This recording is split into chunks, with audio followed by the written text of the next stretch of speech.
Sawadika! Hi everyone, welcome to Expat Survival. We will help and guide you how to live your life as a local Thai people here. Speaking of which, have you ever wondered why a lot of foreigners have picked Thailand as their last destination for retirement? I have some good reasons just for you. Let's find out.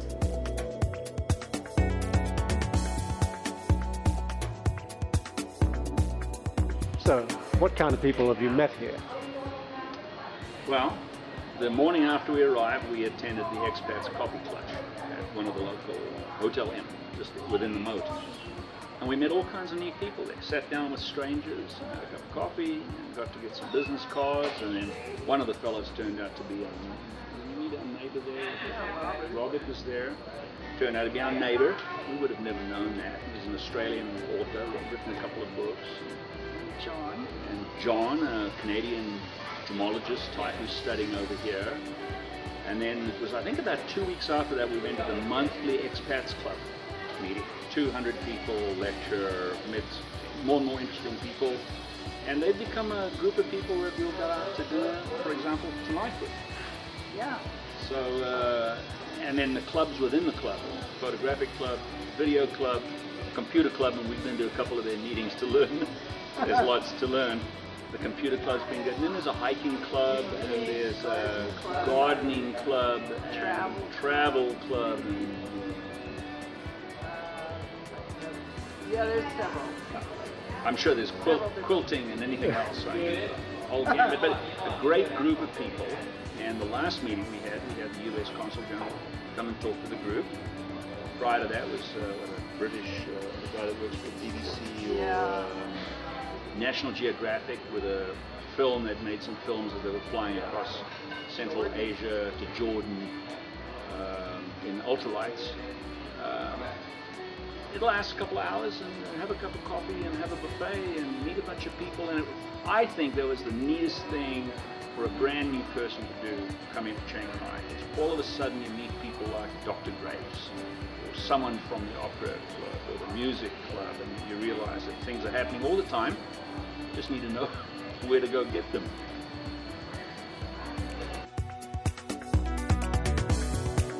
There's respect for older people that you don't find in many of the Western cultures. So I colored my hair back in the home country, and it wasn't necessarily that I had trouble finding the hair color here. It's just I realized, people will treat me a little bit differently if I have gray hair. That's what some of my new friends here said. Oh, just let it go, and because then they'll invite you to sit up front in the Songtowns in the air conditioning. And that's true. You do get invited to sit next to the driver in his air conditioned cab rather than being in the back of the pickup truck as it drives around. But that's one of the cultural things too you aren't used to here in this country, in our home country, is sometimes the personal questions you get asked, and it's all part of the Thai mentality of the structure. How does everybody relate to everybody else in terms of seniority, position in life? So it's like, how old are you? That's usually one of the first questions. How many brothers and sisters do you have? What do you do for a living? How much money do you make? And so they're trying to sort out their mind relative to them and their peer group and your peer group. Where do you fit into this whole structure that they're used to living in? And it's very important to them. And sometimes people take it the wrong way, but they really want to know, because that's how they sort things out in their lives. Relationships. I found that with my Western lady friends, we develop some of the same patterns of conversation that the Thai people do.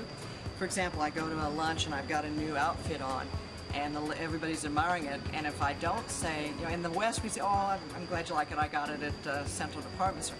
If your next word is, "And I paid 850 baht for it," if it's not how much you paid, that's going to be the next question from my Western friends that live here. Whereas back in the U.S., we never would have said, or it would. Do you mind if I asked how much you paid for it? Not volunteered that you talk about how much you paid for something. In the West, we talk about weather a lot in making small talk. Here, the Thai people don't talk about weather. They talk about food.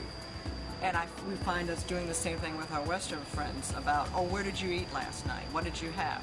And these are the sort of things that Thai people will ask in small talk. rather than, oh, it's hot enough for you today. Instead, it's, have you eaten yet? Standard greeting.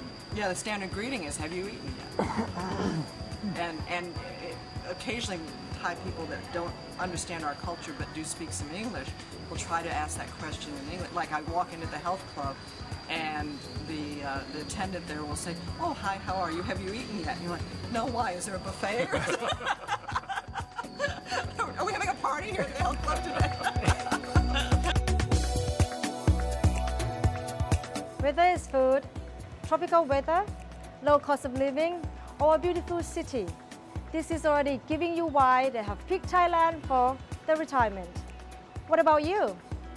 Coming up next, we're going to take you to the city where it's the best place to live or retire in Thailand. Don't go anywhere, stay tuned.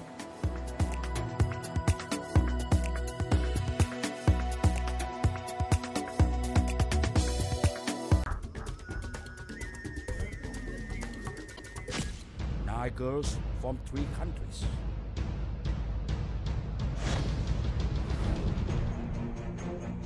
Share a dream.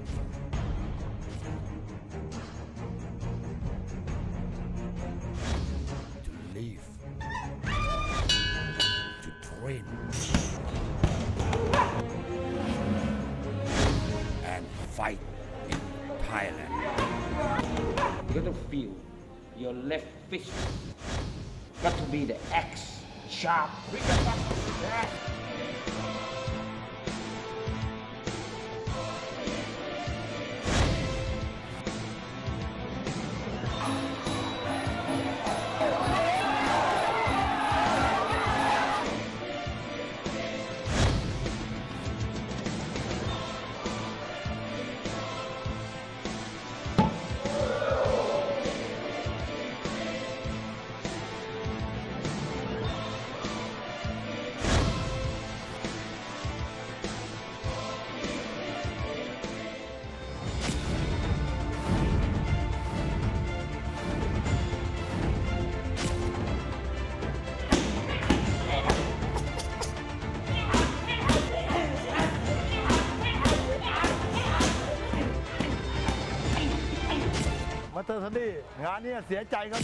I'm not going to let my girl to be a punch bag.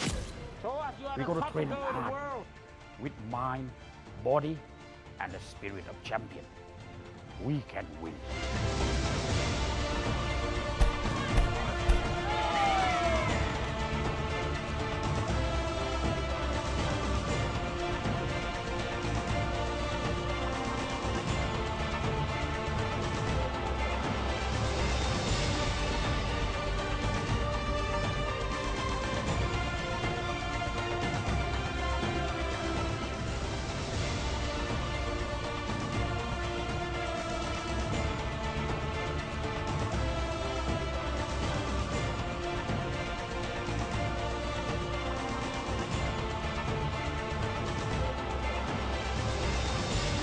You know, in there you have a snake, in there you have a scorpion.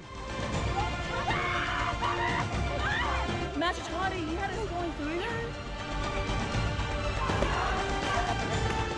Don't even think, just do it now.